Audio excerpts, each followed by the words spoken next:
ఒక పెళ్లి చేసుకున్న తర్వాత భార్యకి ఎంత ఇంపార్టెంట్ ఇస్తామో బుల్లెట్ కొనుక్కున్న తర్వాత అంతే ఇంపార్టెంట్ ఇవ్వాలి. మనం మెయింటైన్ చేస్తే మనం ఉన్నన్ని రోజులు మనతో పాటు ఉంటది. పిడిలు ఉంటది, తాతకు వస్తుంది, తండ్రికి వస్తుంది, మనమనికి వచ్చి ఎన్ని పిడిలన్నా అన్ని పిడిలు ఇది నడుస్తూనే ఉంటుంది బుల్లెట్.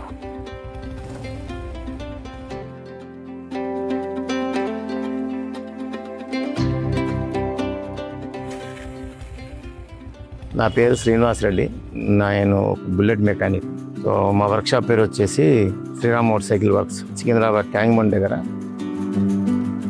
నాన్న చాలా చిన్న వయసు నుంచే వర్క్ చేస్తుండే ఇంట్రెస్ట్గా. రాయల్ ఎన్ఫీల్డ్ షోరూమ్కి నాన్న ఫోర్మెన్గా మెకానిక్ చేసిండు. సో నాన్న ఆ విధంగా చేస్తూ 1959లో ఇక్కడ వర్క్షాప్ పెట్టాడు.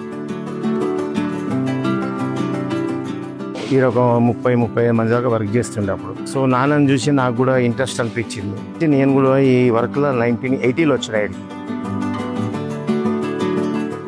సో అప్పుడు ఇంగ్లాండ్ నుంచి ఇంజనీర్లు వచ్చారు. చూసిన తర్వాత నాన్నని చూసారు. నాన్న కూడా ఇంగ్లాండ్కి రమ్మని ఆఫర్ ఇచ్చింటే నాన్న నేను మా ఇండియాను వదిలిపెట్టి రాలేను. ఆ సౌండ్ చూసి ఈ డిఫెక్ట్ ఎక్కడ ఉందని చెప్పగలుగుతాం. ఈ సౌండ్ వస్తుంది అని అంటే ఇది ఇక్కడ ఉంది ప్రాబ్లం, ఈ సౌండ్ వస్తుంది అంటే ఇక్కడ ఉంది ప్రాబ్లం. ఇప్పుడు ఆ సౌండ్ ఆ డిఫెక్ట్ ఎక్కడ ఉంది అంటే డైరెక్ట్గా దాన్ని పట్టుకొని అక్కడనే రెక్టిఫై చేసేసి దాన్ని క్లియర్ చేసేస్తాను. డబ్బులు సంపాదిస్తే సంతోషం అనిపించదు, ఆ డిఫెక్ట్ రెక్టిఫై చేయాలి. రెక్టిఫై చేసిన తర్వాత సంతోషపడతాడు, అదే నాకు వాల్యూ. ఏ కస్టమర్ నా దగ్గరకు వచ్చినా నా వెహికల్ మాదిరిగానే రిపేర్ చేసి కస్టమర్కి హ్యాండ్ ఓవర్ చేస్తాను. నేను ఒకటే చెప్పిన, దేనికి నేను ఏదో డబ్బులు సంపాదించాలి, పేరు సంపాదించాలి అన్న ఉద్దేశంతో రాలేదు. ఎప్పుడైతే ఇక నాకు ఇంట్రెస్ట్ అనిపించదో ఆ రోజు నేను ఈ వరకు ఆపేస్తా. కానీ ఇది పెద్ద సముద్రం, దీన్ని అది చేయాలా ఇంకా చేయాలన్న ఆలోచనలకు వస్తుంది, కానీ ఆపాలన్న ఉద్దేశం రాదు. నాకు ఎన్ని రోజుల వరకు అయితే చాలేదో అన్ని రోజుల వరకు నేను వర్క్ చేస్తాను.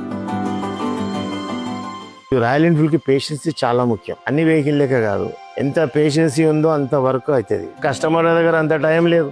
ఆ వర్క్మెన్షిప్ కావాలని ఎవరు ఆశిస్తలేరు. ఇప్పుడు రాయల్ ఎన్ఫీల్డ్ అనేది నా ఫ్యామిలీలో అదొక మెంబరేగా. ఆ వర్క్ చేయాల్సిందే. నాన్న చేసిండు, నేను చేసిన, అది నా లైఫ్లో ఒక పార్టీ కాదు. దాన్ని వదిలిపెట్టేది లేదు. ఇక మళ్ళీ ఇది వదిలిపెట్టేసి వేరే వెహికల్ చేయాలని ఏం లేదు. నాకు రాయల్ ఎన్ఫీల్డే. నేను ఉన్న రోజులు, నాకు చేతనైన రోజులు చేయాల్సింది ఒక రాయల్ ఎన్ఫీల్డే.